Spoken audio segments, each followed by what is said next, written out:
Nobody in Black Hollow talked about the old Parker house anymore. It sat at the end of a forgotten dirt road, hidden behind dead trees and thick fog that seemed to linger even during summer. The house had been abandoned for nearly 40 years, after the mysterious disappearance of the Parker family. 5 people vanished. No bodies, no clues, just gone. The town eventually moved on, but rumors remained. Some said the family ran away, others claimed they were murdered. The older residents whispered something far worse. They said the house was hungry. 26-year-old Ethan Walker didn't believe in ghost stories. As a freelance videographer, he made money exploring abandoned locations and posting them online. Haunted houses attracted views, and views paid bills. When he heard about the Parker house, he knew it would be perfect. One rainy October evening, Ethan parked his truck outside the property. Thunder rolled across the dark sky. "This is Ethan Walker," he said into his camera. "Tonight we're exploring one of the most infamous abandoned homes in the state." The house looked even worse up close. Its windows resembled empty eye sockets. The front door hung slightly open, as if waiting.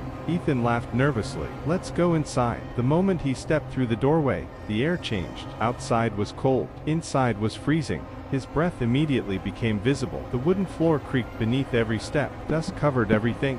Furniture remained exactly where it had been left decades earlier. A family photo sat on a shelf. The faces had been scratched away. Ethan frowned. "That's creepy." He continued deeper into the house. The silence felt unnatural. No insects, no wind, nothing, only the occasional groan of old wood.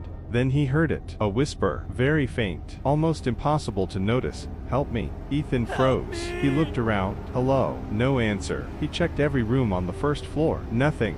Eventually he convinced himself it was the wind, yet something felt wrong. His instinct screamed that he wasn't alone. Hours passed. He filmed the kitchen, the living room, the staircase. Then he reached the master bedroom. Inside stood an old wooden rocking chair. It faced the corner of the room, slowly rocking, back and forth, back and forth. Ethan stared. No breeze entered the room. The windows were sealed shut. The chair suddenly stopped. A chill raced through his body. Then the whisper returned, much clearer this time. Underneath, the voice sounded desperate, like someone crying, "Please help me." Ethan's flashlight trembled. Please. "Who's there?" Silence. Then a loud bang echoed from downstairs. He nearly dropped the camera. The sound had come from directly below him. After several seconds, he forced himself to investigate. The lower floor remained empty. Nothing had moved. Nothing appeared disturbed, except for one thing. Near the center of the living room floor, a wooden plank looked different from the others. Newer, cleaner, recently exposed. Ethan knelt beside it. As he touched the wood,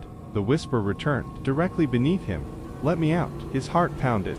Someone had to be playing a prank. There had to be speakers, or hidden tunnels. Using a crowbar from his truck, he pried up the board. The moment it came loose, a terrible smell escaped. Rot, decay, something ancient. Beneath the plank was a narrow hole leading into darkness. A ladder descended into the ground. Ethan stared. This wasn't on any property map. The town records never mentioned a basement. Against his better judgment, he climbed down. The tunnel beneath the house stretched farther than expected. Its walls were made of stone. Strange symbols covered every surface. Some resembled faces, others looked like twisted human bodies. The deeper he went, the colder it became. Eventually he entered a large underground chamber. The room was enormous, far larger than the house above. And in the center stood a massive wooden door, at least 10 feet tall, covered in chains. Thousands of scratches scarred its surface, as if something had tried desperately to escape. Ethan slowly approached. The whisper returned, now sounding like a child. "Please." Then a woman, "Help us." Then several voices, all speaking together. "Open it." His hands shook. Every instinct told him to run, but curiosity won. He aimed his flashlight at the chains. Many had rusted away long ago. Only one remained intact. Etched into the metal was a single word: "Do not." Thunder boomed above. The chamber trembled. The voices became louder. Crying, begging, screaming, "Open it." Ethan stepped backward. Something was terribly wrong. The voices didn't sound human anymore. They sounded hungry. Suddenly his flashlight flickered. For one brief second, darkness filled the chamber. When the light returned, people stood around him, at least 20, pale figures, motionless, watching. Their eyes were completely black. Ethan screamed. The figures vanished instantly. His breathing became frantic. He turned toward the ladder, but it was gone. The tunnel behind him had disappeared. Only the giant door remained, and now it was slowly opening. The final chain snapped by itself. Crack. The door moved inward. A narrow gap appeared. Something breathed from within. A deep, wet sound, like lungs the size of buildings, The darkness behind the door wasn't empty. It moved, shifting, crawling, alive. Ethan backed away until he hit the stone wall.